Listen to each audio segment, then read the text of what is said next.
All right, fucking read 'em weep, guys. Better have your goddamn Zeldas picked.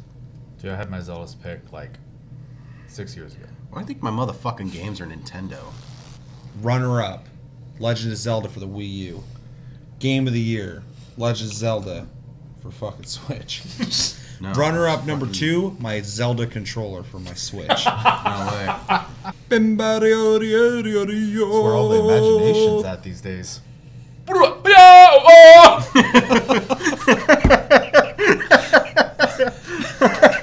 he have disabilities? I didn't expect those noises to come out of you.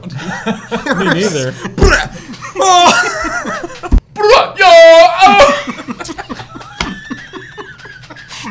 Yo, ow! Is that your throat cracking or what? Ow. Oh shit. Oh. Favorite thing to do. Yeah, you do it like fucking, you love it. There's a guy Like how I just do opera and you fucking get that out of it.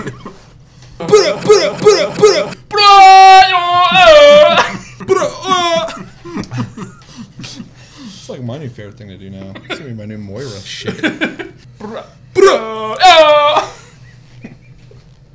Earlier you hitting a higher pitch than that and you're fucking like in the middle doing it. I was like, fuck. I feel like you were kind of exercising some demons out of yourself. Chasing them out. You're not welcome here. Oh!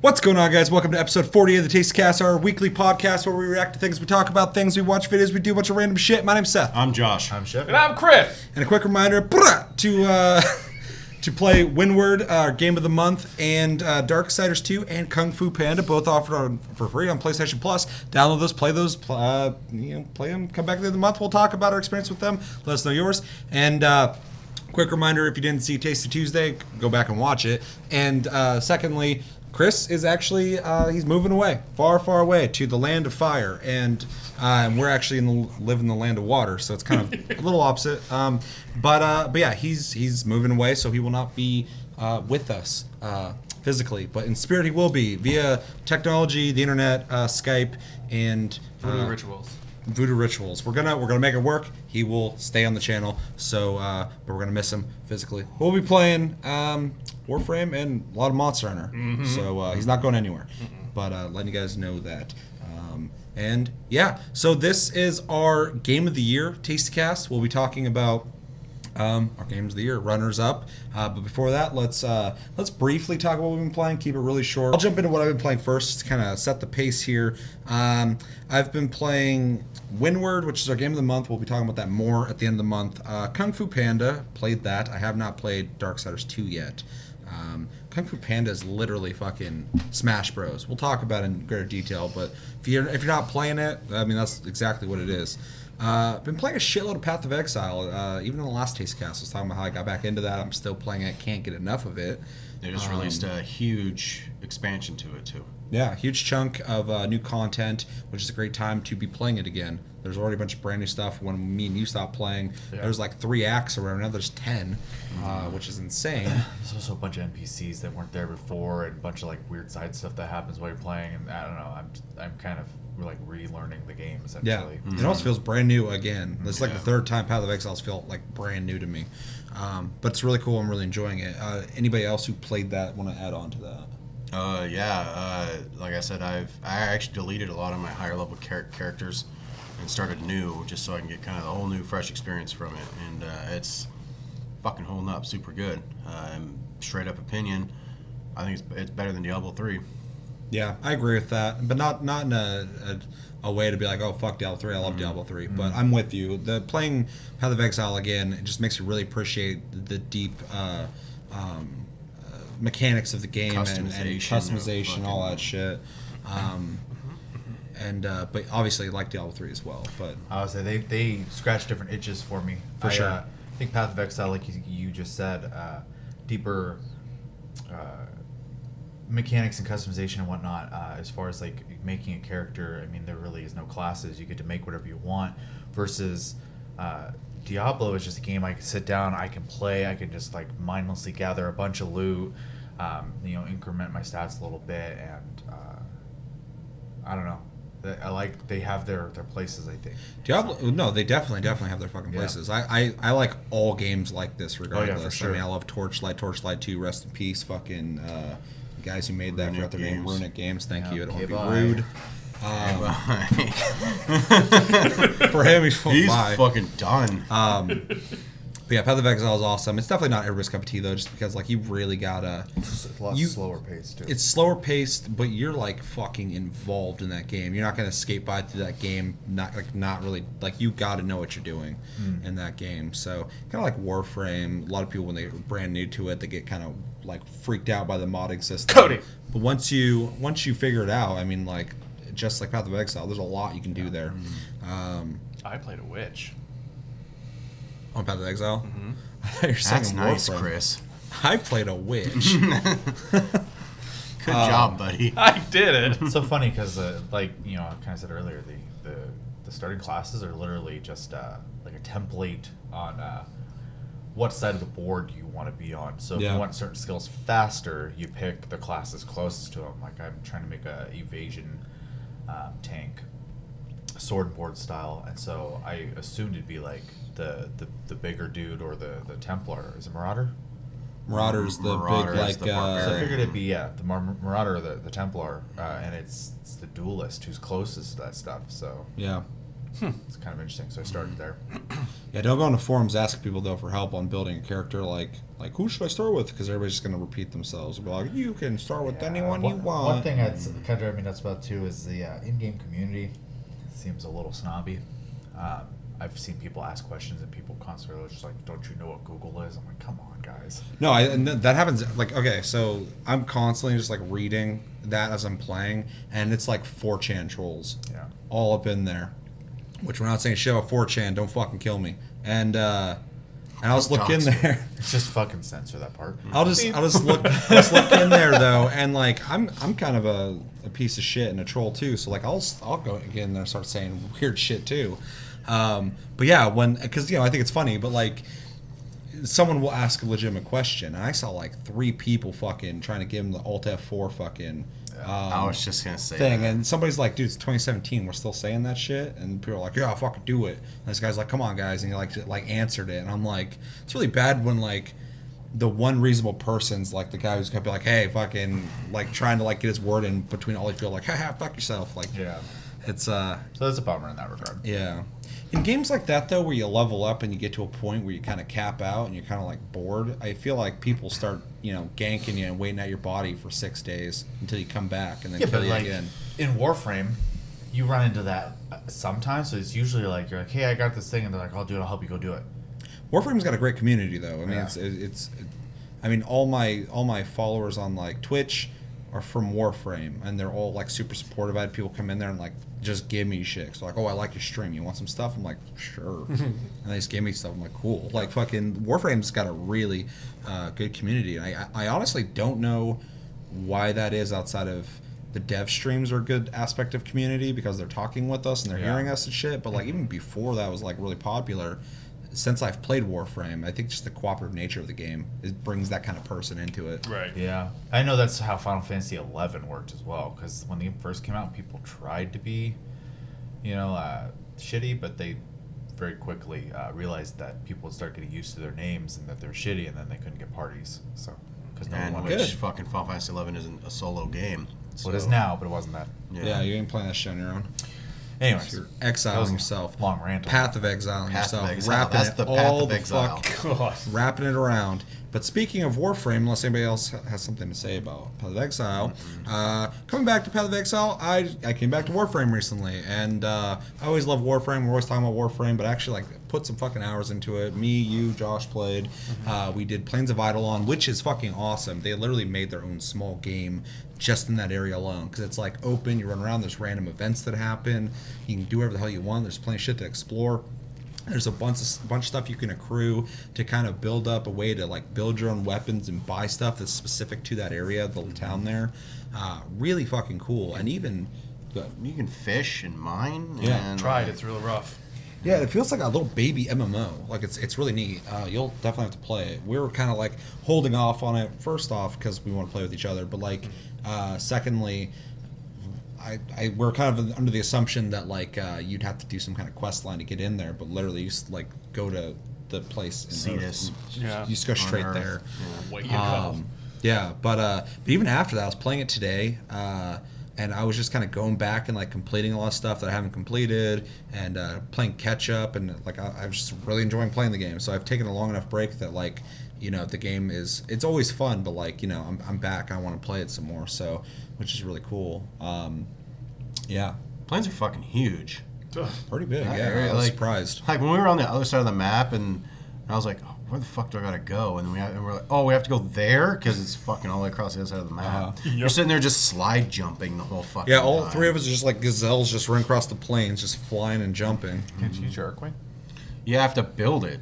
You have to I build the think- beacon I to think summon it. we're building it. We're researching. We started right it. now. He said like he's an idiot. You have to build it. I didn't mean it like that. Yeah. So yeah, and then they're not even reusable. You just Yes, one they are. off. Oh, are they? It's a reusable source. Yeah. Oh, okay. So, but are they one off like siphons, or do you just have it? You just have it. Oh, okay. Well, that's Yeah. nice. You just have to craft the thing. You just have to for- craft the okay. schematics, then you got to craft the thing itself. And then, Okay, I thought they were one offs. No. It's also weird they instance you. So like you and your crew are the only ones in the planes at that time. Right. Yeah, because I didn't see like one other like I was like, where the fuck is everybody? And then I realized, oh, it's an instance. Plus the Eidolons wreck your shit. We ran into one. It was we couldn't do any damage to it. And it just blew us up instantly. Yeah, it was level 20. It should have been fine, but like it just couldn't take damage. And Yeah. as soon as I saw that, I just ran off. And then like I looked back and they're both Probably a dead. trick, I'm sure. Yeah. No, yeah, there's got to be something No, that, yeah, that there's does something that. there. There's something there. But they're like trying to fight it and they both died. And I was like, well, I already fucking left a long time ago. As soon as I hit him and did no damage, I'm like, I'm out of here. I'm not fighting this fucking guy. Josh had that bloodlust. Chris was like, I'll back you up, I guess. I had my Sancti fucking Tigris, and that thing doesn't. Usually, I can do like 100 level sorties with it, Yeah. and like fucking, but like that thing was just fuck, and then just took 0 fucking damage, just soaked it all up. Yeah, just give it to me. And then it was like, here's a rocket, and it fucking went wham and just killed me. I was like, I mean, I was fucking Gara. I was level 1, so I mean, like, maybe if I had my other better frames, then I might have survived it. But yeah, that thing fucking wrecked me. Yeah, once we figured out we couldn't use the arc wings, I switched to Titania. I was like, fuck walking, I'm flying everywhere. There's one point where I'm running across the field and I look up and I see a UFO. I'm like, what the fuck is that? And then I see his name above it. I'm like, and like I forgot he was titanium. I was like, what the fuck? Like, how are you a small UFO in the sky? How are you flying? Well, because he's small too, but I didn't realize who he's playing. So it looked like he was like in the fucking sky. And I was like, what the hell are you doing? It's my favorite frame. That's your favorite? Like, The one I play the wow. most. Someone, if I'm having issues with anything, that's who I take.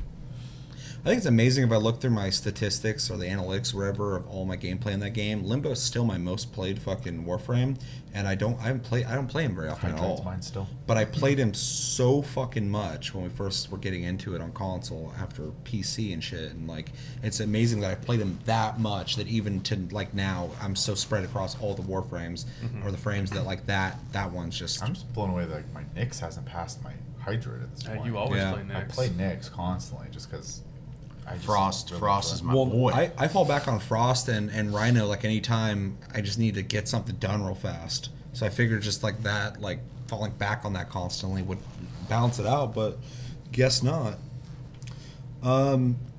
You obviously want to play Path of At some Exile. point. You're playing that. I'm trying I'm really playing hard Survival to avoid endless games. Another right PoE. now.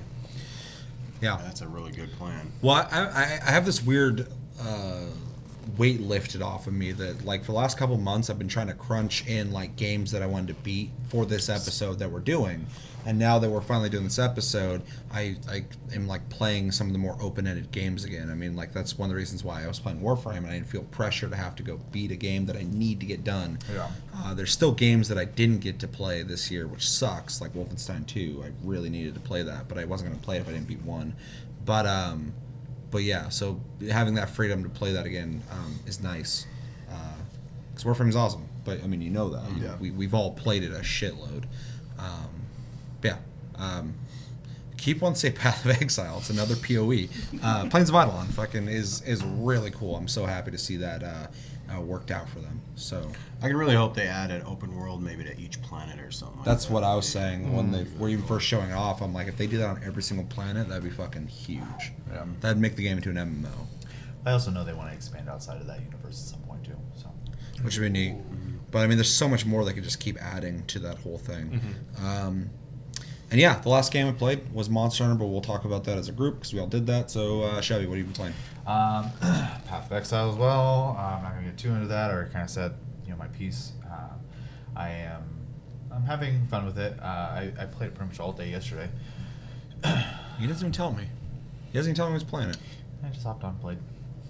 My own brother. I also bought a couple indie games on my Switch, which I've said this already, but I'm going to say it again. That the system is just so genius. It's crazy. But I got Stardew Valley on there, which I did not dive into yet because I already know what's going to happen the moment I do that. So I started it and kind of gave it a shot just to see like how the controls felt. They feel good. Load times are a little slow, but I kind of expected that. And then I bought Battle Chef Brigade. What? Yeah. So I watched a video. I watched a video of like some must play like indie games that are out right now. Golf Story was one of them. But Another game I want to play. Yeah, I saw Battle Chef Brigade on there though, and it's literally like the side scroller with really cool art style where you play as a gal named Mina, runs away from home to become part of this elite like group of chefs or whatever. And the game consists of you doing jobs for these 3 shops. At least in the beginning, I haven't gotten too far. One's puzzles, one's hunting, and one is also puzzles, but they're more speed based. So instead of trying to get a high score, you're just trying to get them like done real quick. You get money for those. You can buy equipment.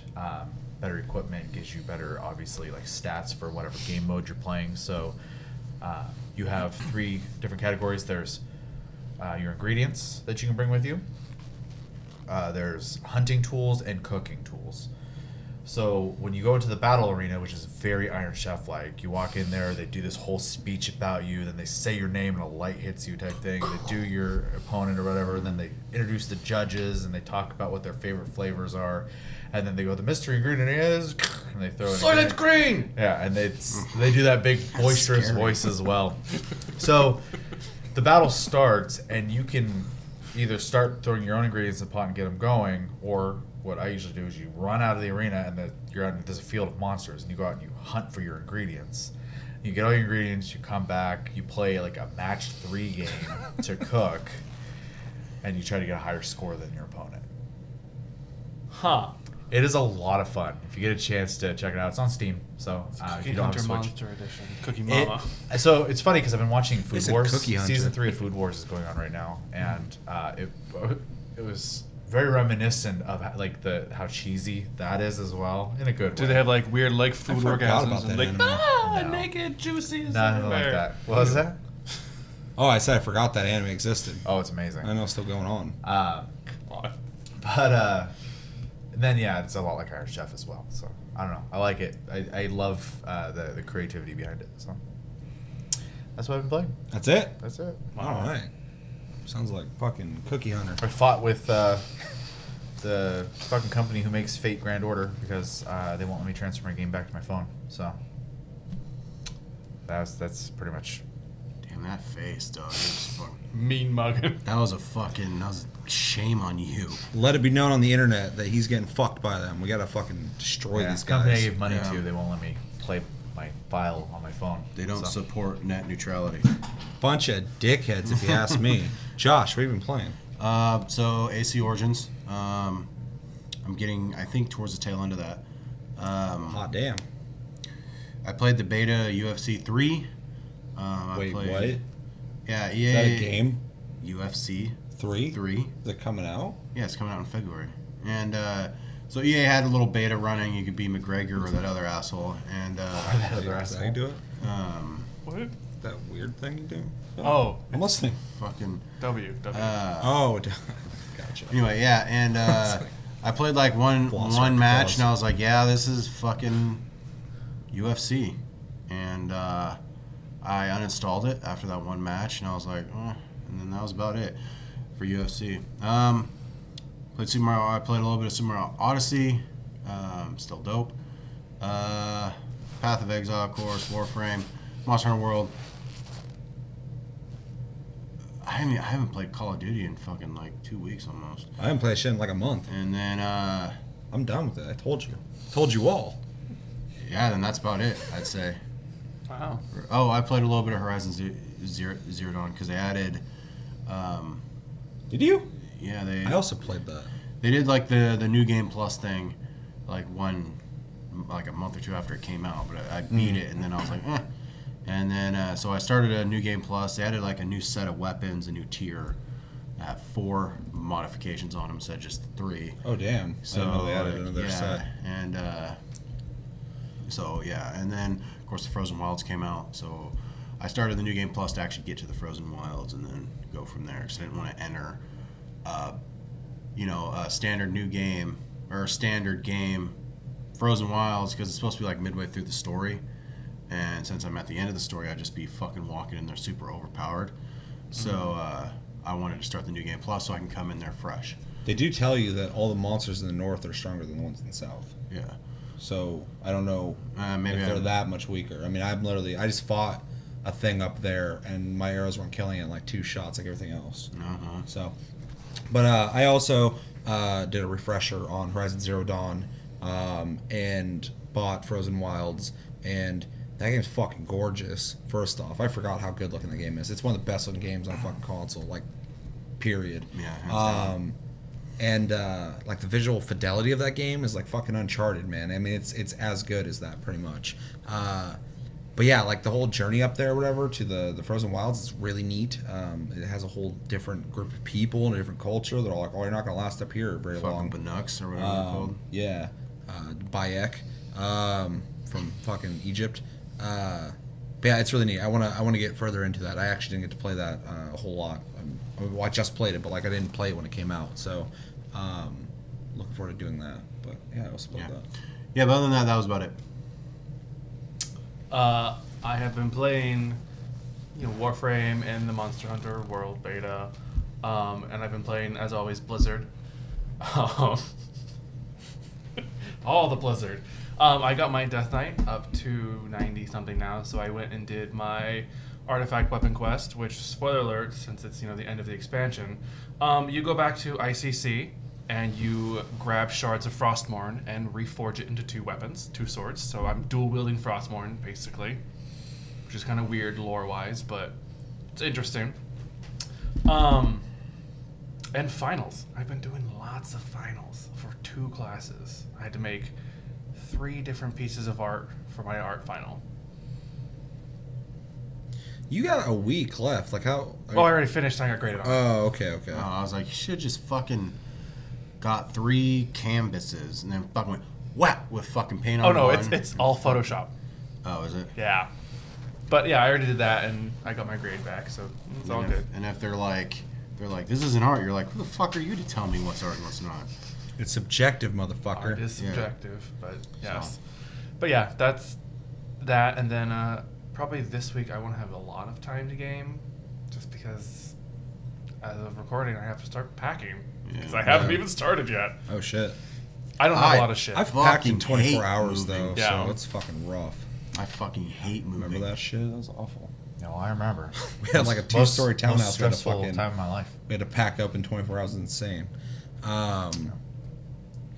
Yeah. That's been my life. Blizzard. Oh, Overwatch's Christmas event, seasonal event, not Christmas, but their holiday event, starts the 12th. So they'll bring back all those holidays. Yeah. It started on Tuesday. That reminds me. Last Tastycast, I was talking about Battle Right, and then you actually played it right after. So what's your opinions on that so far? I don't. Hard to say that I played it. I just did the test all the characters out, and then I stopped. Yeah. So far, I mean, it's okay. It's essentially fast-paced MOBA style combat. So I think I would have a hard time playing that long term just because it doesn't have anything other than fighting each other in it. So that's the reason I'm not playing right now. Is just because like there's no objective yet necessarily. But once they add something, I'll be pretty into it because I really like the way it plays. No, it's got some good ideas to it and whatnot. I just playing it, it feels just like a MOBA, and at that point, I'd want to play one of the 2 MOBAs that I'm interested in playing, which would be like either Paragon or Heroes of the Storm. So it's funny. I read an article recently that was talking about how Battlerite is the most accurate MOBA that's out, because MOBA just means like multiplayer online battle arena, which is literally what it is. Yeah. And then after that, they just kind of started making it objective based, and it kind of became standard to have the lane system. And I was like, because we keep saying like it's MOBA like or whatever, but it's funny because it literally is a MOBA. Yeah. Like, that's all it is.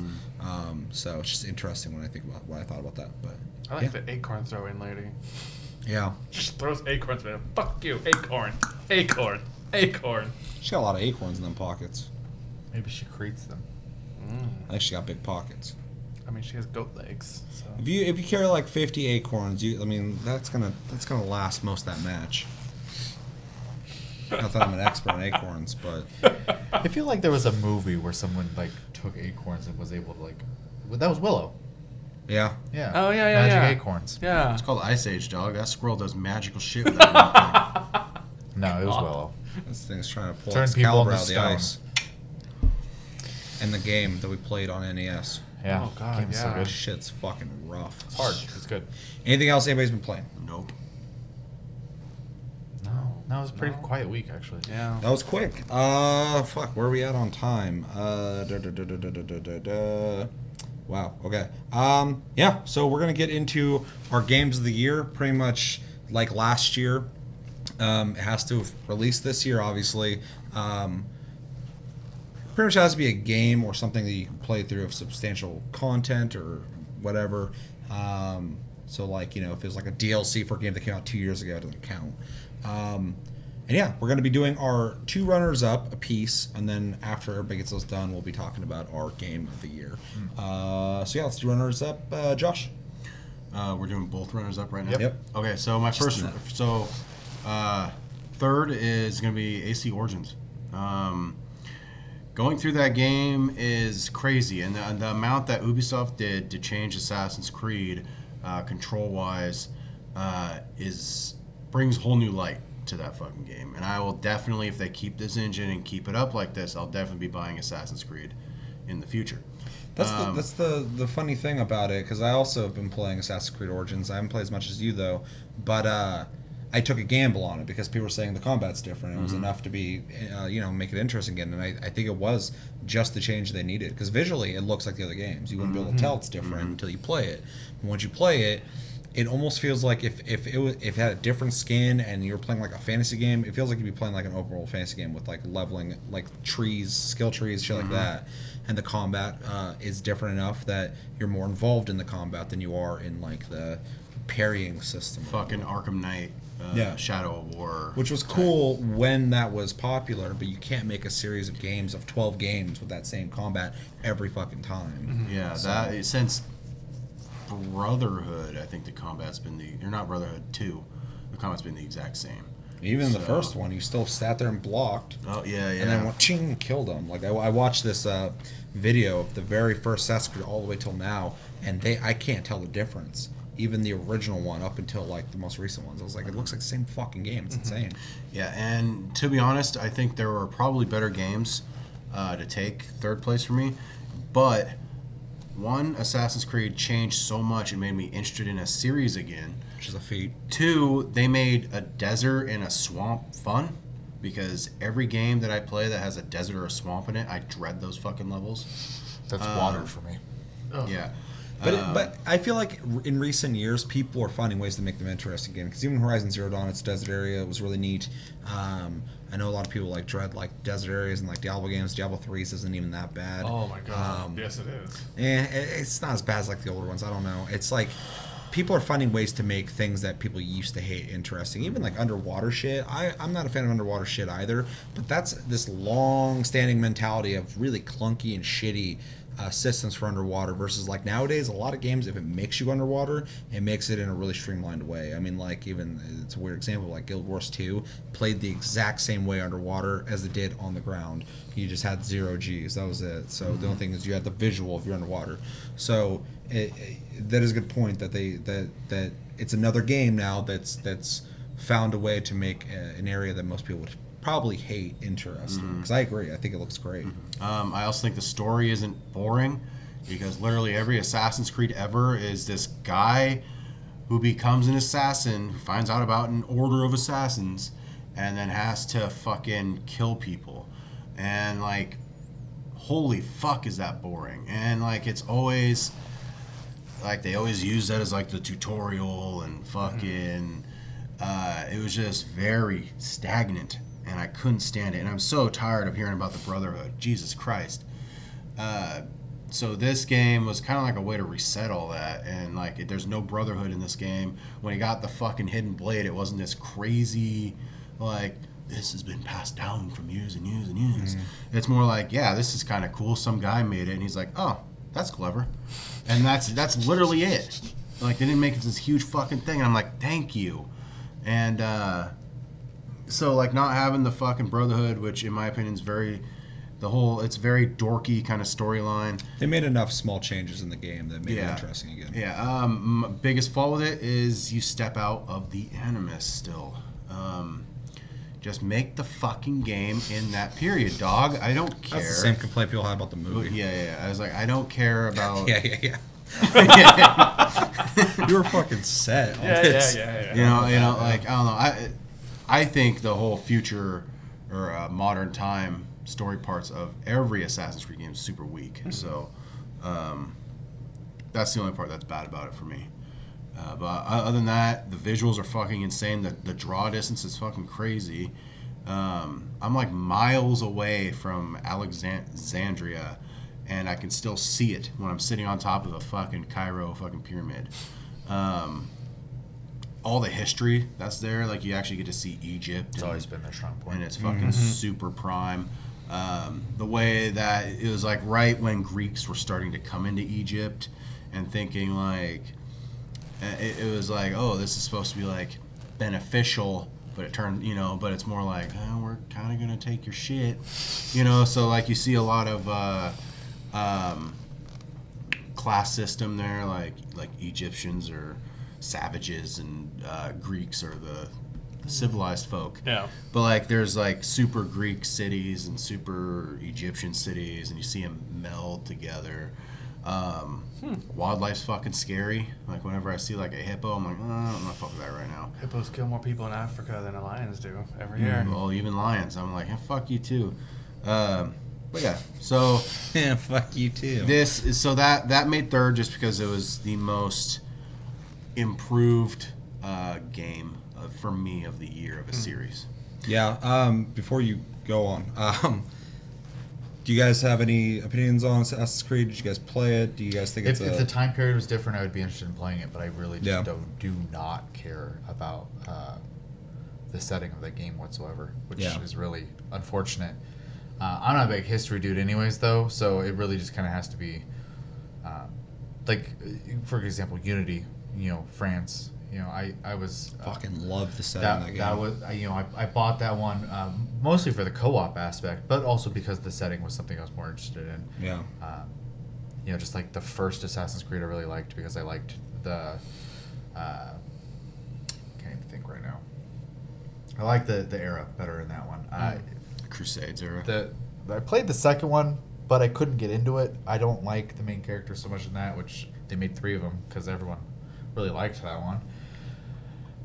They liked it because they had to. Because he's a suave dork. And I just don't like that. I didn't like that time period either. So, I don't know. Also, if anybody has your runner-up or whatever, unless they have your pick for game of the year, don't say shit. But if they have your runner-up, join the conversation. Yeah. Yep. I didn't play it, so definitely not. Yeah. It's nice that they refreshed it, and from because early on when we were looking at it, we were just like, oh, great, another one of Assassin's. I'm thrilled to hear that people love it. I'm thrilled that I bought it and fucking I don't hate it. So I probably won't pick it up though, just because I'm kind of burnt out on the Assassin's Creed series. Which I think is fair. Unless they do something like really like to my people, you know, very Asian, then I might pick it up. They did on cell phone. Yeah, no. I know, kept it's that so secret. weird that, like, the Asian area is kind of so untapped with Assassin's Creed. Yeah, if they made a Japanese one, I'd buy it. Yeah. It's like the clear and easy fucking go-to that they should have done a long time ago. You're being a ninja in an Assassin's Creed game, like I think they're trying to stay away from that cliche, though. everything is Fucking cliche. follow Every the game- cliche. Yeah. People want it.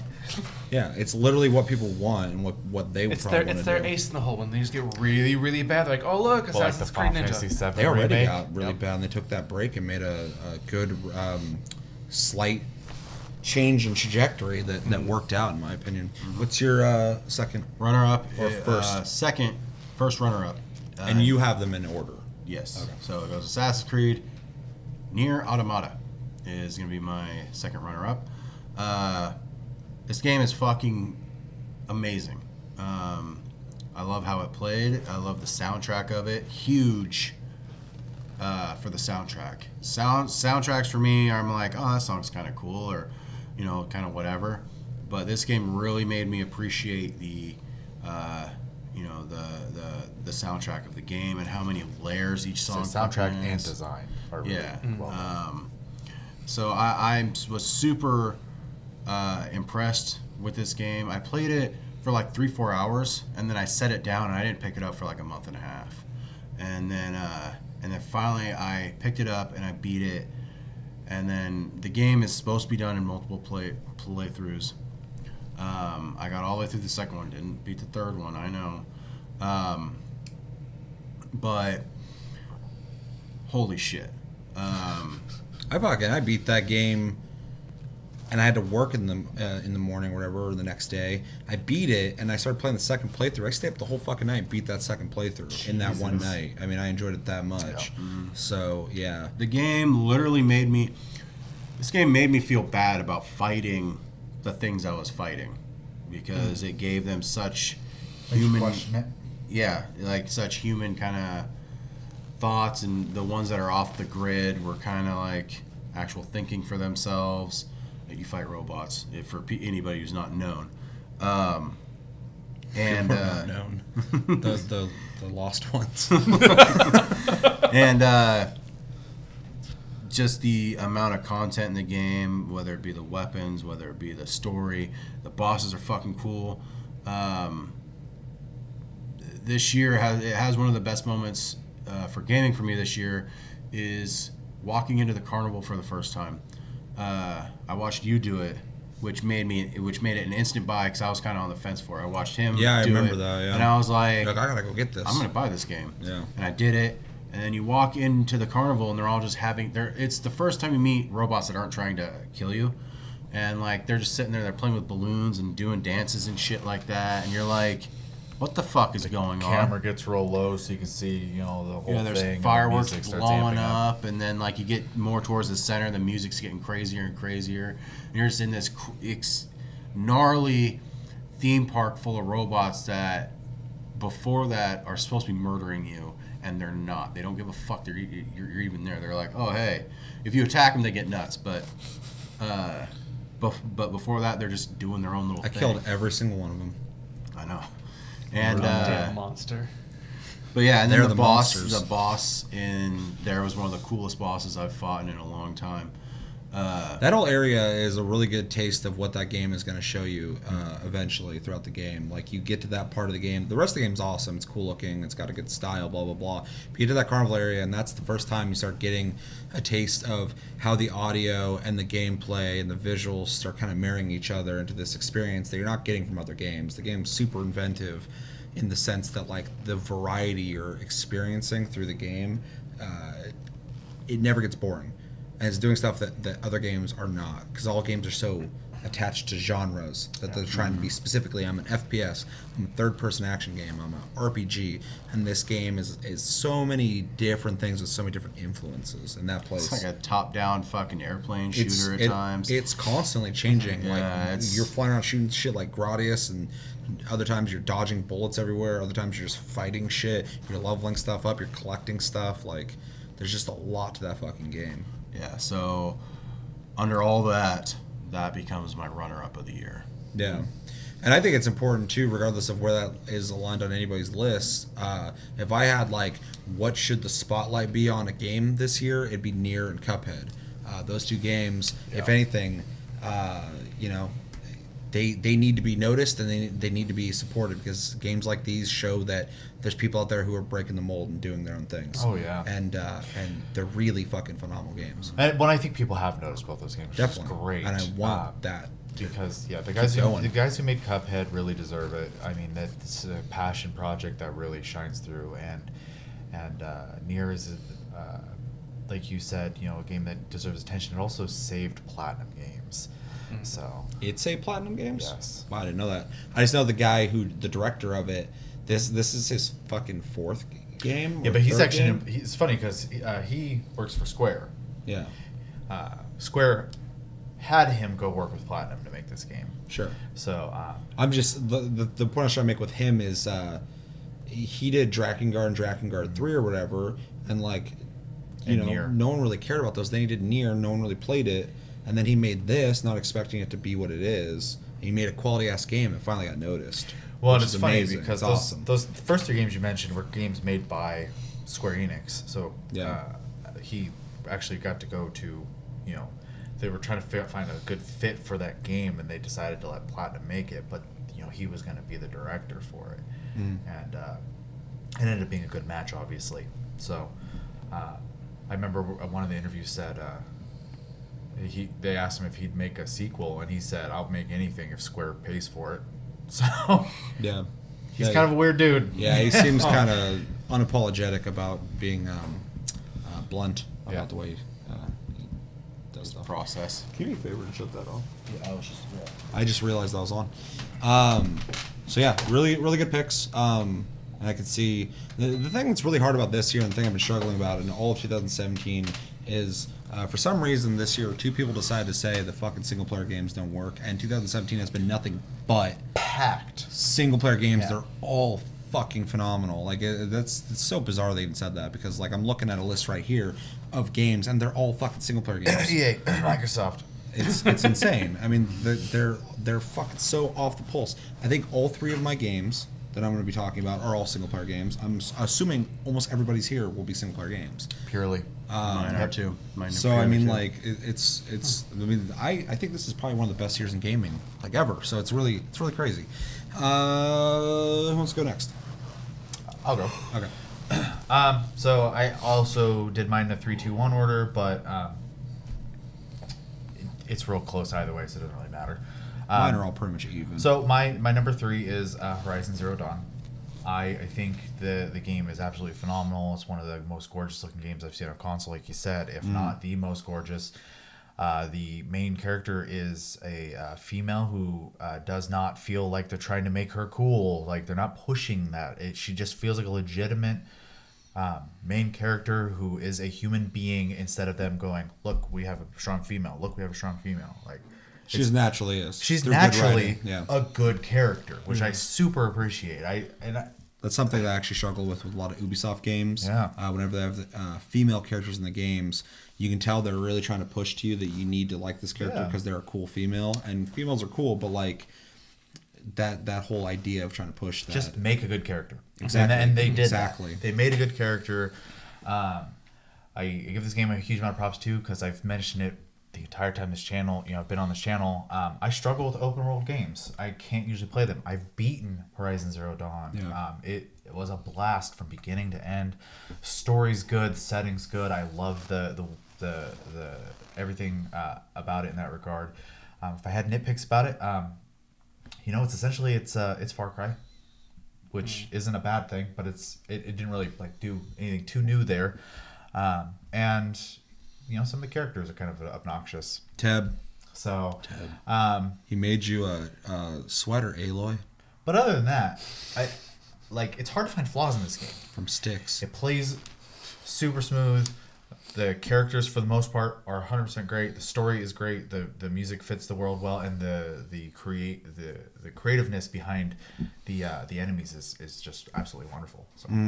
And the game's just bursting with imagination. Yeah, I mean, it's great. Seeing a goddamn... I got no fucking love at the Game Awards. Piece of shit. Seeing a goddamn Thunderjaw for the first time, I was like, It was Walking like tanks, man. fucking usually I just like walk in and I'm like, oh, that thing's huge. I'm gonna go murder it. The first time I saw one of those, I was like, I am weaker than that thing. And like, You just know. and Just fucking gave you a little stare down. You're like, you're right. It's like the first time I saw one of those giraffe things, which you don't even fight them. But when I first saw it, I didn't know what the fuck it was. I was like, I need to stay the hell away from that thing. Because it's like the size of a skyscraper. Actually, I do want to say that as well. It is a Western game that has larger than life, which is generally only in Asian games. Meridian, wherever that mid city is fucking amazing looking. Yeah. It's something you'd see in like an MMO or like some kind of like Japanese game where they got like these crazy large in life scale things. It's really neat. So yeah, big props on that too. Sorry, go ahead. Yeah, and no, but like I said, like you said, the creativity, like all the machines are really intense. All the way up. I mean, like even the first time I saw like a little raptor, I'm like, oh, that thing's cute, but that thing will kill you. Then you fight like the saber tooth right in the very beginning, and I was like, damn. I was like, that was kind of a gnarly fucking battle just to begin with. Those can stay pretty rough through the game too. Well, at first I thought there's two versions of them. Like later on, you meet the gnarlier version of it. They have like guns and shit on them, and then those big fucking Thunderbird things that swoop out of the sky and just freeze everything and kill everything. I'm like, what the fuck? The giant one? Yeah. Or there's a couple of them, but yeah. Big ass ones. Yeah, there's little Terrahawk fucking things. They're like, those things are like pigeons though. Like they're everywhere and I'm just pissed off every time I see them. Cliff racers. Yeah. Not quite as bad as that. Not nearly as Nothing. Nothing as bad as Cliff racers. But yeah, so the whole creativeness of it, there's very few games out there where the first time that I looked at something, I was like, well, that's really fucking cool. Or I felt fear. Not like, ooh, but like, I probably shouldn't be fighting that. Because usually I always give it the college try, and if I die, I'm like, yeah, I shouldn't have been fucking fighting that. But like this time I was like, I actually had to sit there and I was setting up traps and I was fucking, Game made you think about combat instead of just rushing in. Yeah. So just rushing in and just making that plan on the fly. Oh, yeah. So. Chris, any opinions on that at all? I held a copy of it for a very long time and I never managed to play it. Rude. It's a good game. It's a fucking good game. I've watched some gameplay of it, and it does look like a really cool game. The concept of fighting these machines that take on animals, basically throughout the world is really cool. And I've watched the saber-tooth fight, and I've watched one where someone was fighting this like T-Rex looking thing in the middle of a tropical jungle, which is really cool. But I just never got around to playing it. What's your next pick? My number 2, or I guess would be my runner-up, is Persona 5. I think this game is done really well. I think the art style and the music are really good. Not necessarily... the music isn't so good by itself, but like in the context of playing the game, it works like perfectly. I love... It's got... 2 essentially game modes you're playing. You're playing like where you're wearing the mask and you're doing all the fighting and stuff like that, like a traditional JRPG. And then when you're just the student living your everyday life. The biggest downfall I think this game has is it starts really slow. So it's really like, it does not really give you a good feel of what you're getting into. Kamashita, you bastard. And all the dungeons are long. So like that's a normal thing, but that first dungeon, they're trying to teach you. There's a lot of game mechanics, and they literally are trying to like slowly teach you all of them, and just being like, instead of being like in one battle, like trying to teach you a couple at a time, which I think would have sped up the beginning a little bit. I mean, other than that, I don't really have a whole lot more to say about it, other than I think if you're looking for a traditional JRPG and you want like probably one of the most polished ones out there, if not the most polished one out there, Persona 5 is like the game to get. So yeah, I think I'm the only one here who has played Persona 5 as well. Not really my cup of tea, but I do appreciate it. I think it's really neat, and if anything, it kind of reminded me of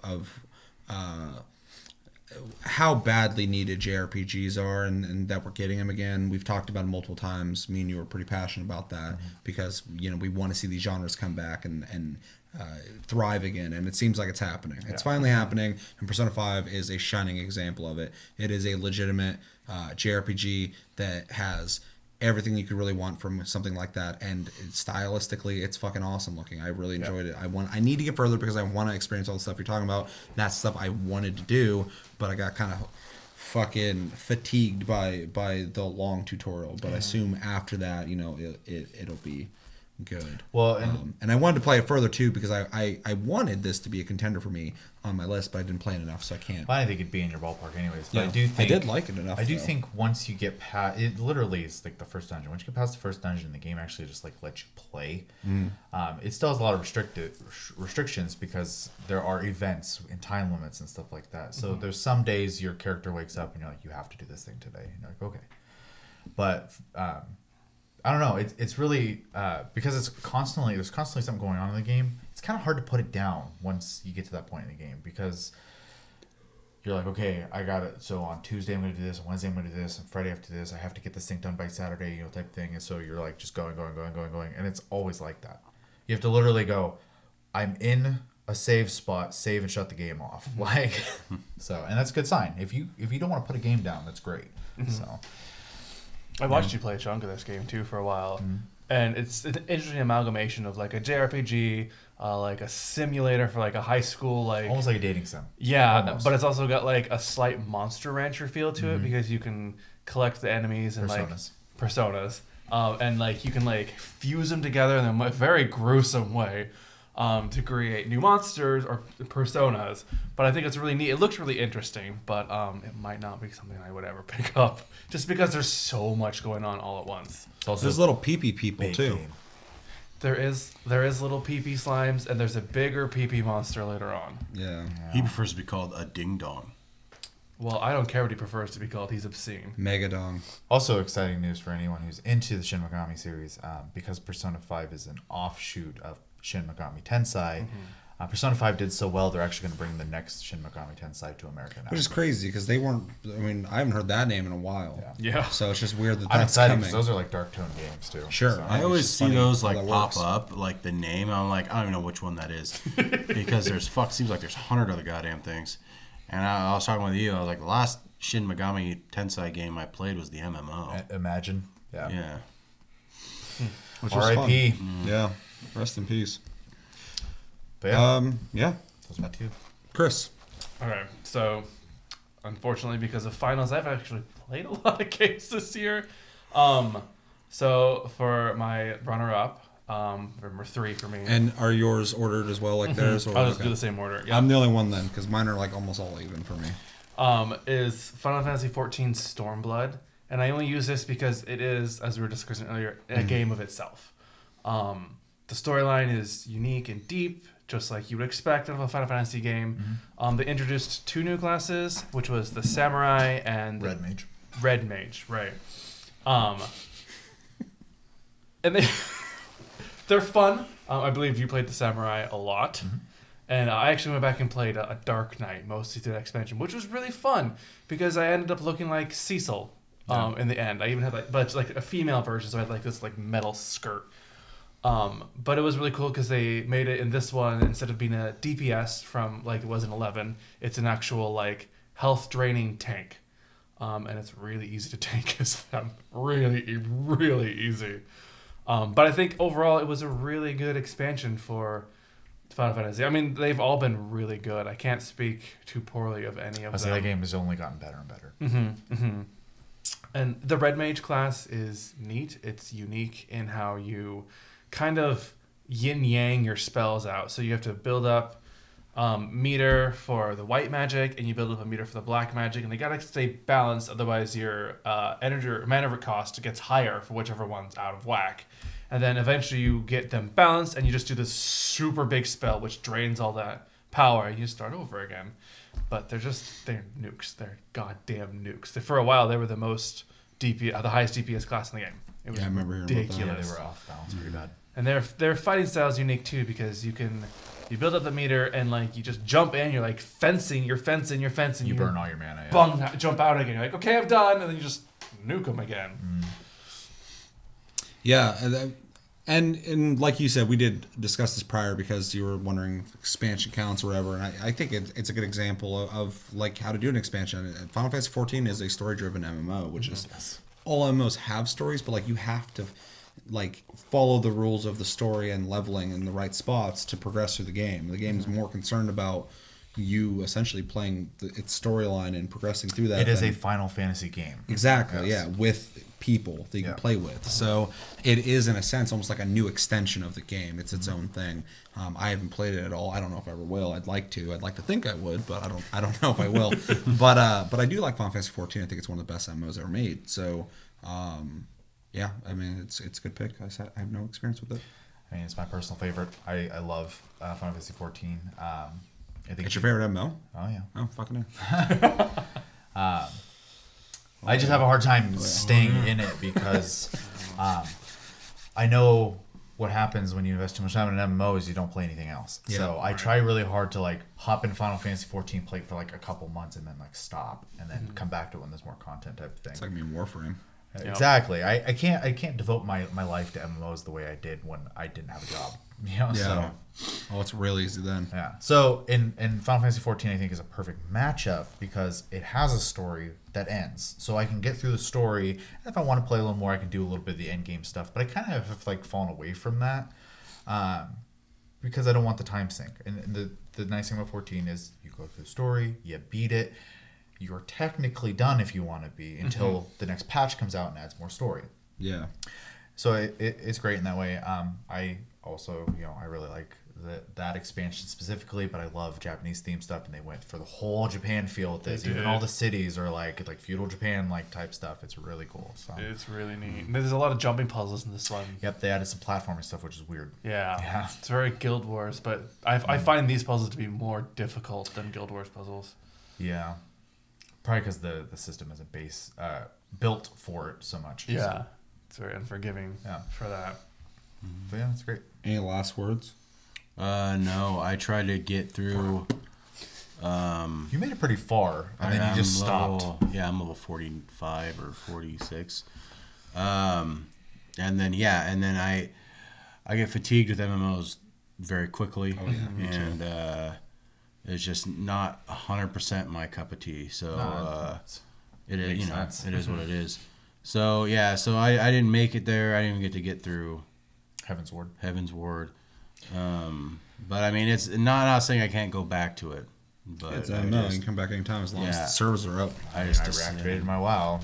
Yeah, I just decided to kind of back out because again, that was the only thing I played for probably a month and a half, and then I didn't really play anything else. So with all the single player games that came out this year, MMOs are hard to play right now. Yeah.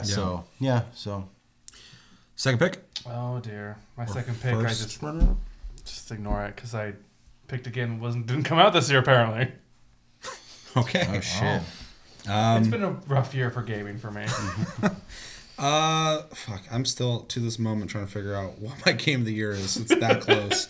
I'm just gonna commit though to my original plan. So my first runner-up that I'm gonna say, because for me the two runner-ups are equal, is Neo. Neo was a big surprise for me this year, and it's the thing that's amazing about Neo is it took what a lot of the games are doing that are copying Dark Souls, and it did it in a way that established itself. I've talked about this before, but it's the only Souls clone, in my opinion, that took enough from Souls, but added enough that I don't want Dark Souls to have. I don't want it to have those features because it would make Dark Souls different.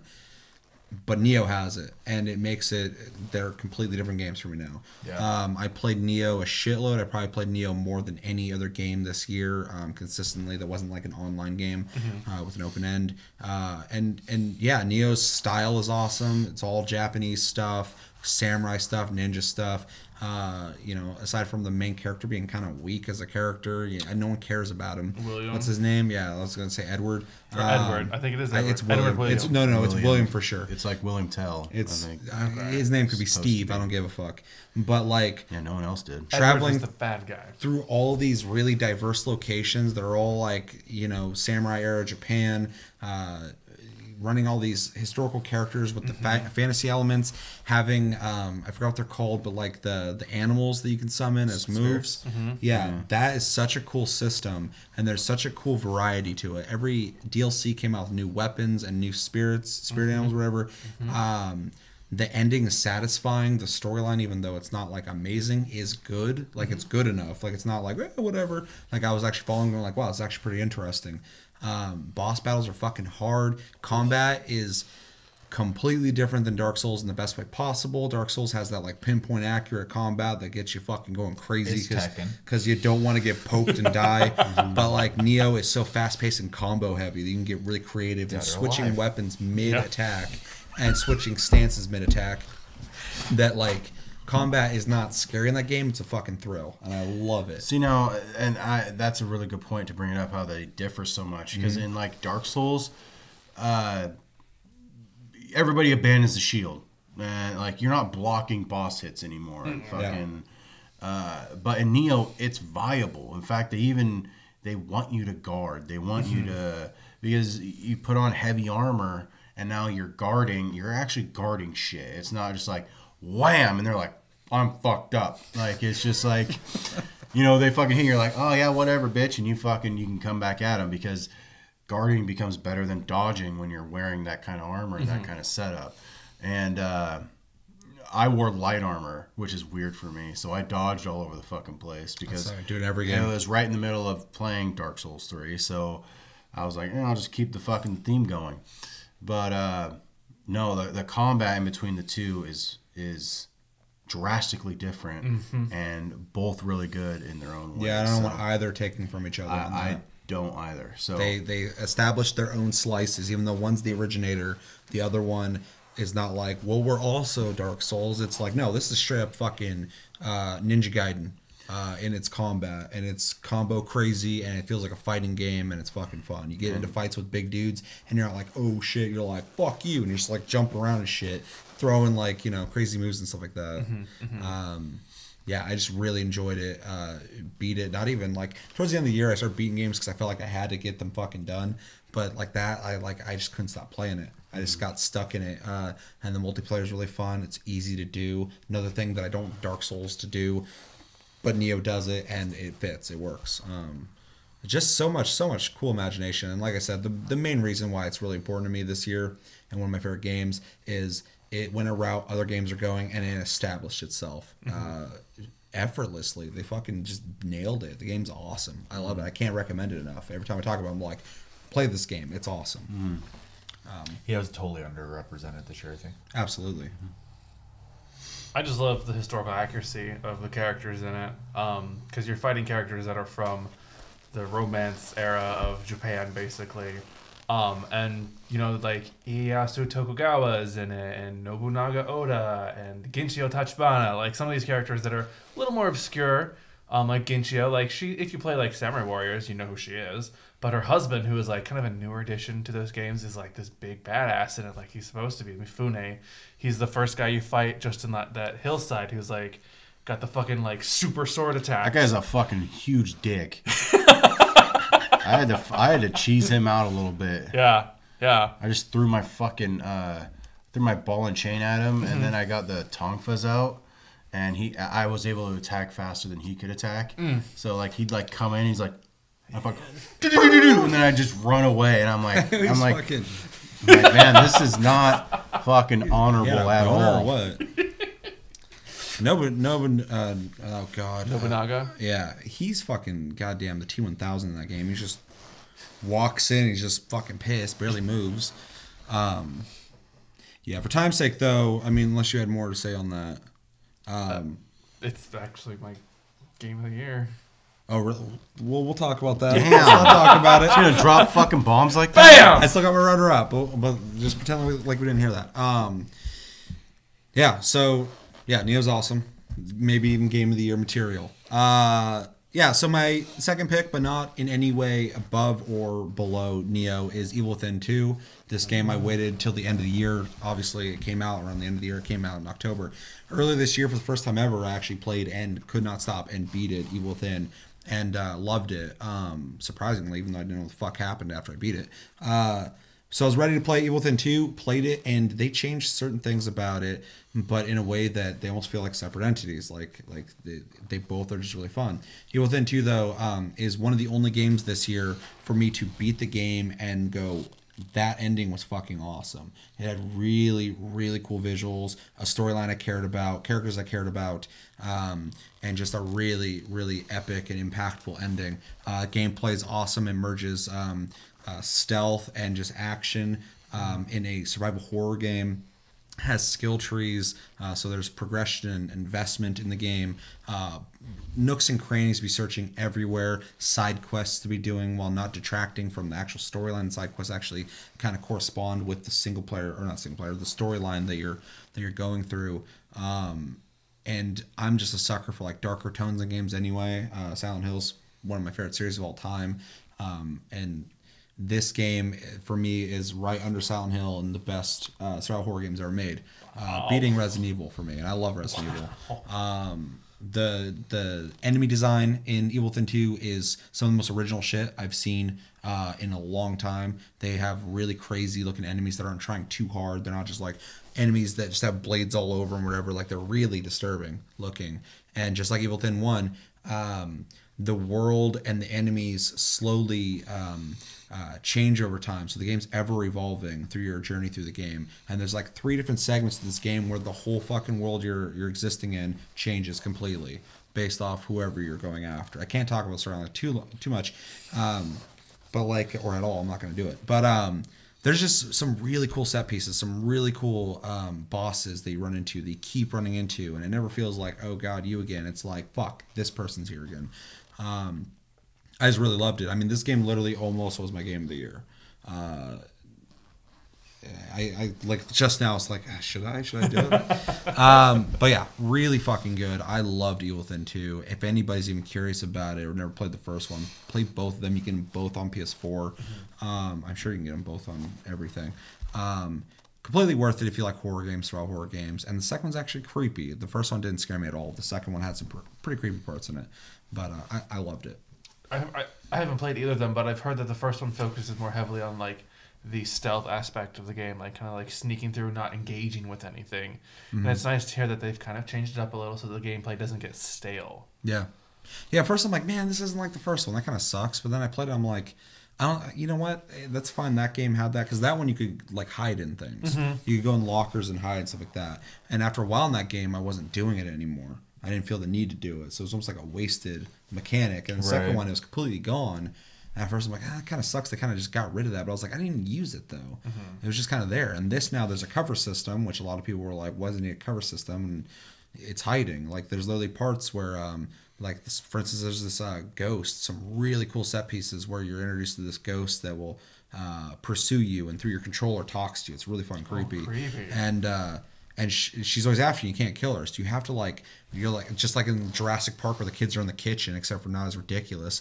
You're like scooting, behind a table, and she's just floating through walls and stuff. And like, you don't, like, she's not just gonna like open the door and come in. She'll just like come through the wall, and you're just like, fuck, she's here. So you're like constantly just like creeping through buildings trying to get past her. And so, I mean, there's still the stealth element, but it's in a different way.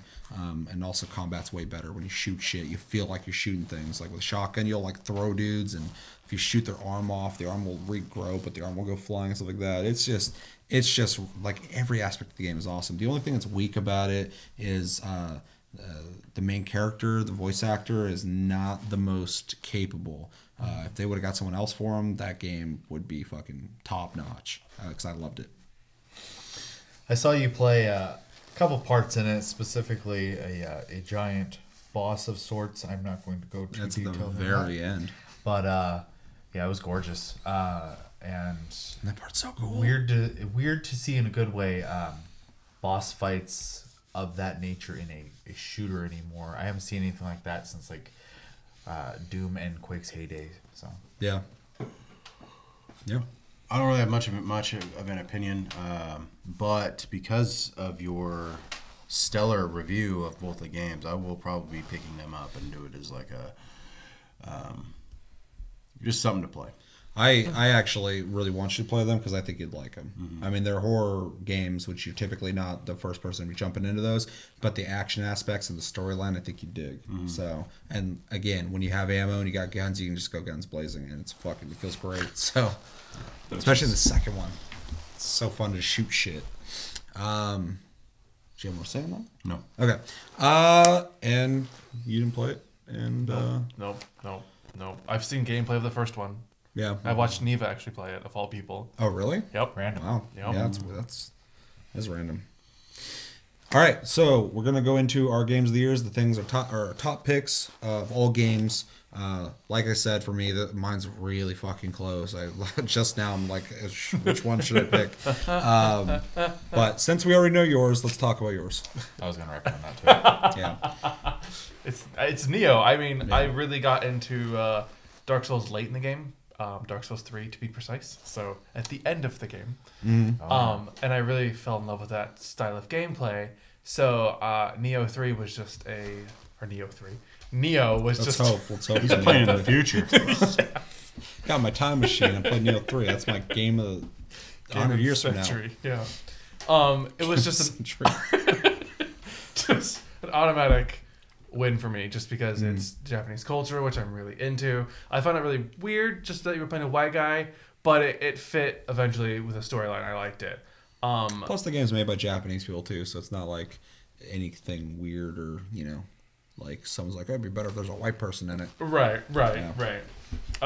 Just the diversity of how you can build your character in that game, whether you just like talent trees for each weapons, and then you got talent trees for ninjutsu and onmyo magic, and then you can, all the armor sets that you get have different bonuses for them. It was just, I spent so much time playing that game. So much damn time. I did the training missions over and over and over again, because if you do that, you get the opponent's gear. So I ended up looking like Hanzo. I was a ninja, just full on ninja. It was so much fun. Yeah, in a game like that too, I like where you can play through it and you went the whole ninja route, and I played more with like the spear and more samurai type route. Mm-hmm. And it's just a game that allows that kind of diversity where like you can actually have conversations about the game and not just be like, oh, did you play that game where you shot shit? Yeah, I shot shit. Yeah, you did too? Yeah, I shot shit. It was fun. It eventually got to the point where I would just use what's called a catwalking scroll, so I could run and make no noise. And then I had an invisibility scroll, so I would just be like, I don't want to fuck with this. Poof, and I just run through everything. And then I fuck you all. Yeah. You allows you to do it. Fuck it. It does. I remember you guys we were having difficulty with the bat chick, the lady who would like... Who can paralyze you? Yeah. And I was like, I had no problem at all, because as a ninja, I get pills that make me immune to paralysis. I was like, what's the problem? I don't understand. So, my problem is I was using the wrong fucking weapon, and then all of a sudden I was fucking finally rebirthed to be a guy who uses spears, and after that I never fucking let go of it. Yeah, I used the chain. The Kasuragami? Yeah. Chain wallet. Because she would show up and like, wham, and I just hit her with it. Mm-hmm. And then I was so far away she couldn't hit me back. So I was like, yeah, that worked out. Nope. I still think she's one of the harder bosses in that game. It's ridiculous. And like not harder in the sense that I couldn't beat her, but like you fight her again later in the game again. Mm-hmm. And fucking I was like, your moves are still really annoying compared to a lot of the bosses. There's some bosses I just walked right fucking through. Because like after she's like the second or third boss. No, she's a bitch. She's a bitch too. She sucks too. She's I watched you harder. fight that one. Yeah, she's fucked. And there's a fight later where it's her and this other guy and who's a Nobunaga. dickhead. I'm like, this is stupid. Yeah. Whoever thought of this is just like, haha, fuck you. I'm like, yeah, fuck you too. Dick. Yeah. I think it's great. I think it's Game of the year material. I mean, yeah. There's, if you play like I've said before, if you play like any of the Samurai Warrior games, there's a crossover between Samurai Warriors and Dynasty Warriors called Orochi, where there's this mythical being called Orochimaru, who's like the snake guy. And spoiler alert, if you haven't played it, which you should have already, this year's over, but like the last boss you fight is fucking Orochi. All right. It's a giant snake hydra. It's amazing. Sounds amazing. It is. And there's gimmicks to every boss. There's little things you can do if you do it the right way. It makes the boss weak too. So like Orochi, you can make it attack itself by shooting these crystals that are the Amorite crystals that weaken it. It's I don't know. It's just I thought it was fucking amazing. That's the reason it's your game of the year. That's right. I didn't even get any DLCs I for it. thought either. you were talking about a different game for a split second. I got lost for some reason. I was like, the crystals are in Neo. Why are they in another game? I'm stupid. Yeah, no, Neo's awesome. I mean, like I said, one of my runners up, and like I said, they're all pretty much even, so pretty close to being one of my favorite games of the year. So yeah, good pick. Mm-hmm. Chevy. My game of the year is Nier Automata. I knew it. Fucking knew it. Everything about it. I love the setting. I love the characters. I love the story. The combat is great. The music, both the music itself and the music design in the game is great. Sound effects, etc., etc. The game masterfully puts together multiple game types into one game, and it does not feel like a gimmick. Oh yeah, no, it doesn't. You go from Platinum Games action game to, like you said before, Gradius, to the hacking mini games, to, it just keeps going that way. The story gets deeper the longer you play the game. I have not seen anyone else make a game like this. Me neither. It's fucking incredible. That was one of the things when I first played it, that as soon as I played the demo, I'm like, oh, what is this? And I was playing the demo, and I was like, the fuck is this game? I never played a game like this. Yeah. And after that, I'm like, I'm buying this game. Well, and I'm going to go ahead and, because all three of us, well, I guess you technically haven't, but you probably already know. You play a lot of it. So I'm going to say spoiler alert right now. I'm going to talk a little bit about at least the first and second playthrough. I know you guys haven't done it. Real quick, though, because we're on time crunch. Yeah. The playing through the first beginning part of the game where you are fighting the can't remember his name right now. Angles, thank you. As 2B, and then when you come back to it again on the second playthrough and you're playing as 9S, seeing the entire beginning of the game, same exact part, different perspective, is crazy. From his inner dialogue too of the situation and experiencing it from his model versus her combat model, you go about it different ways. You literally are fighting it as her, and then as you're him, you're doing all this at first, you're going through all these tunnels or whatever, trying to get to certain parts to weaken it or whatever, and then eventually you're on top of it and you're falling apart or whatever, and even in that moment you're still trying to make it weaker so that she can kill it. I don't know. I love everything about the game. The only thing I would like to see in the future with it, I think, would be to make the story flow a little better. That's it. Yeah, and that's actually, I just wanted to say this. I originally had 4 games that would be on my runners up in game of the year. Nier was there as well. And like I said, with all these, it's the margin's like fucking this. So Nier is not on my 3 because it's right here. And it's because the story is good, but it didn't impact me the same way as my other 3 games. So everything else about it though is amazing. That's why I had to put the spotlight on and say, of any games this year, all the other games. This game you need to know though. Yeah. Because it deserves it. But it should have been on my runners up. I just didn't. I don't have the room. We had to pick 2. So, but it's a really good pick because I think we're all pretty passionate about that game. We all loved it a lot.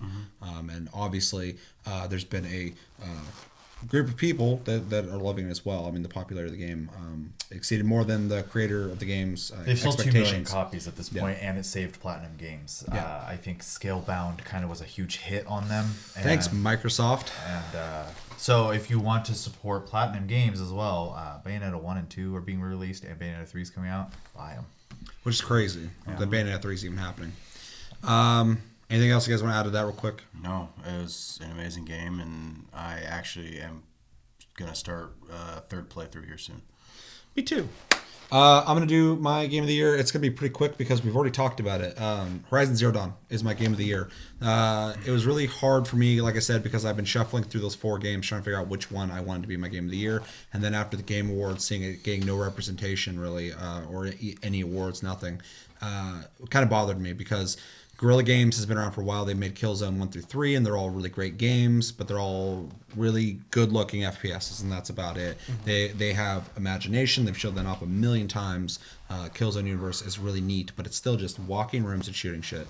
Them taking a chance on making a completely different game, and in my opinion, outdoing almost everybody who's making open-world games right now, effortlessly. That game is fucking massive. Full of imagination, and the biggest reason I love Horizon Zero Dawn more than a lot of sandbox open world games is most of those games, if you got a gun, you're shooting people. If you got a weapon, you're just mashing the button, killing people. In this game, there's interesting aspects to combat and different ways to go about combat, similar to like Metal Gear Solid 5, which I have nothing but praise for the gameplay of that game. In the sense that, like with a lot of the dinosaurs or whatever, you're shooting panels off of them to weaken them, and you're using traps, you're doing all these different things. It essentially is Far Cry, which is not a complaint for me. I love Far Cry. Yeah, I wasn't using that as a complaint. Yeah, for sure. But it's deeper than Far Cry in the way it plays.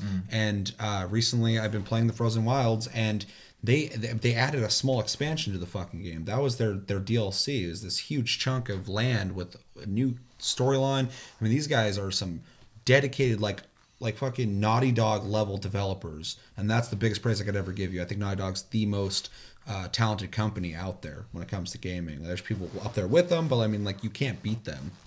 And Guerrilla showed that they have the same caliber. They can make amazing looking games that are deep, have interesting characters, interesting story. The storyline of Horizon Zero Dawn is almost like original. I don't know a game that has a similar story like that, especially when you beat it and find out what it's all about. Right. I was like, holy shit, this is some dark stuff. This is stuff I love, like storyline wise. And yeah, and then fucking Hideo Kojima took that engine. I mean, like that's how good it was. He needed something to make Death Stranding look great, and it was their engine. The Decima engine, yeah. Yeah, and I think it was a great pick, and you know, I got so much love for that game, and you know, it's not the most original in concept, but what they did, they fucking knocked it out of the goddamn park. For sure. And they deserve credit for that. So it's my favorite game of the year, but really fucking close, because I've been struggling even during the episode for this. So yeah. I mean, we kind of talked about it already. Yeah, we don't have to go deep into it. But yeah, no, it's a great pick. I think anyone who has played it, if they didn't think it was one of their top 3, I'd be really confused. So yeah, they just did AAA so well. It's stupid. Mine's kind of an out of the ballpark pick. Did you have nothing to say about? Oh yeah, no, I do. Okay. No, sorry. Okay. No, I was just moving along, I guess. Yeah, no, go ahead. Mine's a very out of the park kind of pick. Can you guess what it is? Yakuza 0 is my game of the year. This game is so well made. There's so much to do in it. Has such character and such immersion into the 1980s life in Japan.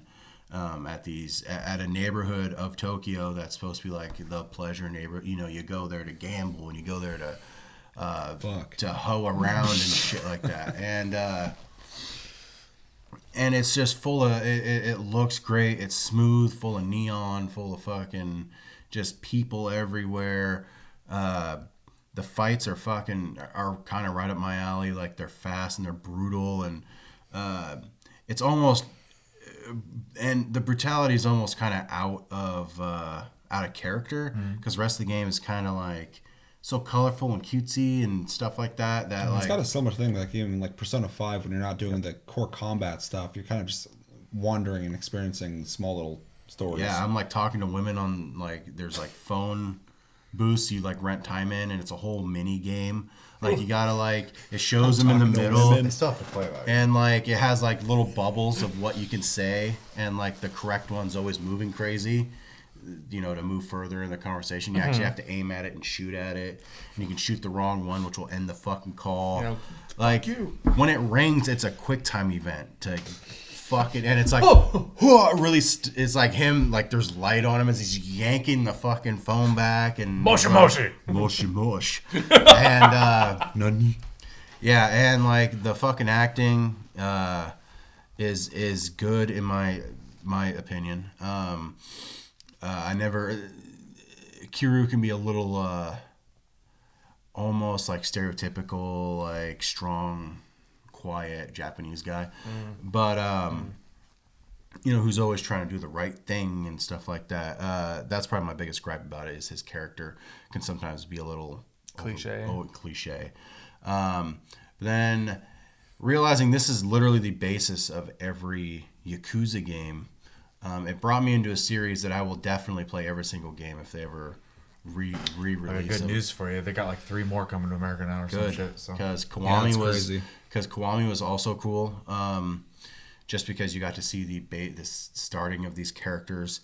Majima wasn't crazy at one time, and then Zero kind of he's one of the playable characters in Zero. I figured. He becomes Kiryu's like main rival in the first one. Yakuza 1. Yeah, in Yakuza 1. And they got another Kiwami coming out. Yep. Yeah. So It's Yakuza like 2 is number going to 2 come or out. something. They're gonna re-release that whole fucking series now. That's okay, because actually listening to him talk about it, you know, all these times, I am curious because it seems like a type of game I would enjoy as well. So. Yeah. That game came out, he beat it, and then he let me borrow it, and never ever asked about it again. Yeah. I still have it. I keep thinking it's my game. Yeah, and then so, you know, between the acting, the fucking setting, like the bosses are like fun and like really intense fights because they do the same shit that you do to them. Like they can do fucking like brutal moves on you. The story, which is pretty cool. It's really weird how both characters are straight up. They're like magnets with it though. Like they're all around the same thing, but they never touch really. Which is kind of a neat kind of look, or it's neat to see it from both sides. So that's always cool because it affects both of them. It has moments where you're like, Jesus fucking Christ, and it has moments where you're laughing, and mostly when you're like, there's all crazy like side missions and shit you can do. Like one of them, there's like a Michael Jackson kind of guy coming to Japan from America, and you have to help him film a music video. So he's just dancing and singing down the fucking street, and you have to fight off all these zombies that show Decking up. people. Yeah, and then you have to have a dance off with them with the dancing fucking mini game, because there's a mini game for fucking everything. Plus it has like Rad Racer in it and a couple other old like Sega games. But is there karaoke in it? Yes, there Oh, yeah. is. Oh my god. There definitely is. Yeah, and the karaoke's dope because like you can either, if you do like a girl song, the girl's singing, but you interject with crazy shit. So you'll be like singing along with her in this really stupid drunk tone, or like you'll be banging a tambourine or some shit. Yeah, it's ridiculous. Like the whole game, I was smiling because I was like, this is fucking ridiculous. Yeah, it's a very Japanese game. But it made me completely love a series in one game. Seeing how well they married that with Kiwami, just made this every single Yakuza game from here on out a buy for me. That's the same thing that happened to me this year with The Evil Within. When I beat the first one, I was like, I'm buying the second one. It's a good time for me to have beaten this because now I'm a fan. Yeah. So that's the reason why it's my game, my game of the year. It outdid Assassin's Creed. Made me like a series again, but this brought a whole series which I've tried to play before and I just couldn't get to it, and just made it a buy for every single game in this series that comes out. Wow. I recommend it to anybody who likes ridiculous Japanese shit. So I'm gonna go buy it. Yeah, I think you would really enjoy just playing the game. I want to subject my grandma to it.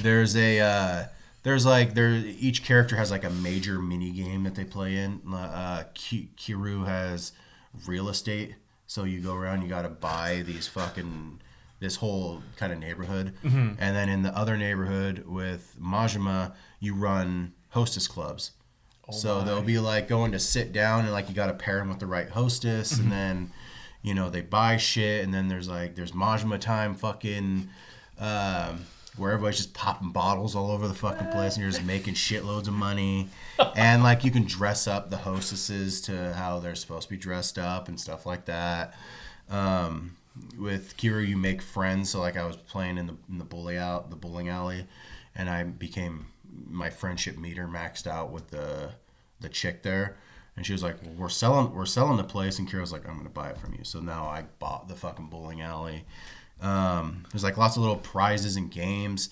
It's so chock full of shit to do. Oh, I'd say there's a lot of stuff to do in the game. Yeah, like I can't stress that enough. This game is fucking dope, and I beg people to fucking play it. But it is one of those games that like, please do it. I think it is that like a lot of people are playing the Horizons of the year. They're playing fucking Nier and Persona, and so it's hard to give a game like this the time to play it. Well, and I totally want to. Because it finally is getting to a point where I think I'll have time to. So and it is a long fucking game. So not like long in this. It's about 20-25 hours. That's not long at all. So Yeah, no, that's not bad. It's fucking long for me for that game. I mean, I liked it, but So- I played the beginning and I dug it. I need to play it more. I played for like 2-3 hours or whatever. But like a lot of the game is a lot of cutscenes, which I typically don't bitch about too much because Metal Gear Solid is full of fucking cutscenes. But like that game is a fucking movie. yeah, the whole beginning of the game is very Metal Gear Solid-esque. Like there's cutscenes upon cutscenes upon cutscenes, and you run to a place and there's a cutscene. Then you run to another place and there's a cutscene. It's like, Well, there's literally a part where fucking a cutscene happened for a while, and then you walk to a door, and then a cutscene started. I'm like, just add that to the cutscene. yeah. But like I said, the fighting is fucking crazy. Nothing is more satisfying than fucking lifting somebody up and then suplexing them onto a guardrail. Oh, so God. It breaks them in half. Or lifting them up and straight up just kneeing them right in their tailbone, and they just fly onto their face. Like, for everything else that's like really like not as brutal, the fighting in that game is intense. So yeah, so I recommend playing it. I hope everybody else does, and I will tell people to play it until the day I die. Fucking, it's gonna marry. Yeah. there you go. I wanted to bring up real quick. I think it's interesting that we had a Japanese game, a Western game, a Japanese game, and a Japanese game. And Well, they're all single player games. And yeah, those two things I wanted to bring up as well is all single player games, which is needs to be emphasized because there's been some stupid shit said this year by people who have people pissed at them, and they're still not getting it. Both people, and by people I mean companies. And then me and Chevy specifically have been like really adamant about like there's a while there where Japanese games were like not really coming out over here or not really doing too well. There's companies that weren't really doing the right stuff anymore. Now we're getting a return to form, and now Super strong year. it's to the point where like almost all the games that were picked were all Japanese games, which is awesome to see. And obviously Western games are awesome as well. But yeah. like, Sure. like you know, it's finally to the point where we can be like, there's all these awesome games coming from everywhere now, and it's dope. And with that, kind of wanted to run through real fast all the games that came out this year because I want to emphasize this year was so fucking full of good games. It's insane. We also didn't talk about Monster Hunter. I thought we did. No, We skipped it. we skipped it. We'll save it for an episode coming up soon, or we'll do it and we'll put it earlier in the week. We'll figure it out. You have a real good knack of things that should have happened earlier. Let me know at the end of the episode. Okay, so Resident Evil 7 came out this year. I've heard nothing but good things about it. I played it. I really dug it. Legend of Zelda and Mario in the same fucking year. Both stellar games. People are loving them. Destiny 2, if you're into Destiny, that came out. You got Injustice 2, which is great. Wolfenstein 2, which everybody says is amazing. I didn't get to play because I didn't beat the first one yet. PUBG is out this year. I keep forgetting that. And that game is fucking huge. Prey, I played it. I wasn't really a big fan of it, but people are digging it. Cuphead, which we've talked about ad nauseum, but it's awesome. Call of Duty World War II, whatever, but it's another COD. People like COD. Star Wars Battlefront 2 with the actual old Star Wars Battlefront 2 Yeah. case. You know, Google messed that one up. yeah, some people, you know, might like that. But Assassin's Creed Origins, For Honor had a kind of a weird, you know. It's got a rough start. Yeah, but I think people might still be playing it. What Remains of Edith Finch? I'm skipping Mass Effect and Drama. We don't need to talk about that. But What Remains of Edith Finch was like, it won a shitload of awards at the Game Awards. Well, at least I think it won a award, but it won a bunch of nominations. Yeah. Yeah. Well, I think it won like 1 or 2, didn't it? I think it only won 1 award. Yeah. Anyway, I mean, that's enough for me to look into it. Acknowledge it, yeah. We got an Uncharted game this year, Lost Legacy. I've played it. It's really fucking good. South Park Fractured Butthole. People are really digging it. I haven't played it yet. Forza 7 came out here this year alongside a Gran Turismo game. You know, Mario Kart 8 came out again or whatever. We got a good Sonic game this year. Yeah, that's it's fucking really good. crazy. Middle Earth: Shadow of War, a sequel that people really wanted. Splatoon 2. Nintendo's been fucking killing it with supporting their console this year. Oh, yeah. I mean, like they Keep came that up. they came to play. It's awesome. Night in the Woods. I know some people who said that's really good. Keith, someone who regularly comments on our videos, I believe was saying that's a good game. So I need to check it out. Arms came out, an original game. Mario and Rabbids. Gravity Rush 2. I haven't played that. I keep seeing it though. It's everywhere. I don't know what the hell it is. Divinity Original Sin 2, which people are loving. Tom Clancy's Ghost Recon Wildlands, which I actually really liked. I think people are still playing it like a lot too. Yeah. Xenoblade Chronicles 2. Project Cars 2, which I really liked. Sniper Elite 4, if you're into that. Halo Wars 2, which was a sequel to a game that came out a long time ago. Dishonored, there's a Dishonored game. Ukulele, which I think is an underrepresented game this year. Dirt 4. Hat in Time. I mean, there's so many fucking games that came out this year. It's insane. So if anything, ending this episode, I just want to kind of have that send off. 2017 was a great year in gaming, and it was a really difficult year to choose favorites when there were so many good ones. And single player games aren't fucking dead, and they definitely do well because we all love them and we're all talking about them. So That's all we talked about. I mean, Minus an expansion won- of 14. and they won every award pretty much this year at the Game Awards. So people are fucking insane for saying that shit. Any last words on anything we've covered? Anything 2017? Kris is leaving physically, which sucks, but he will be on the channel still. So we're gonna miss him here. Josh is crying. Play cry. fucking Yakuza. I'm sure He's crying 'cause no one's playing he'll fly Yakuza. up occasionally too. Oh, he'll so he'll be we'll back. be able to sneak him on every once in a while. I already got tentative plans to come back in August, so We'll see you then. August, so almost a year. I mean, There might be some in betweens there. yeah. Sure. But yeah, let us know in the comments, what is your game of the year? What are your runners up? Do you think single player games should not be made anymore? If you think that, I respect your opinion, kinda. But you're wrong. But you're wrong. And it's okay to be wrong sometimes. Be humble. And yeah, that's going to do it for this episode of Tastycast, episode 48. As always, thank you for watching. Make sure to like, subscribe, enjoy this episode. Make sure to check out our other episodes. Check us out on Tumblr and Twitter at Tasty Loot Gaming. Check out the streams on the channel. Check me out on Twitch, Sleep Division, all one word. Check them out, Tasty_Fruit. Check them out, Tasty Loot Josh. We're all on Twitch. And yeah, as always, thanks for watching, guys. And my name's Seth. I'm Josh. I'm Chevy. And I'm Kris. Until next episode, have a good weekend, guys, and take it easy. I'm out, bitches. He's out.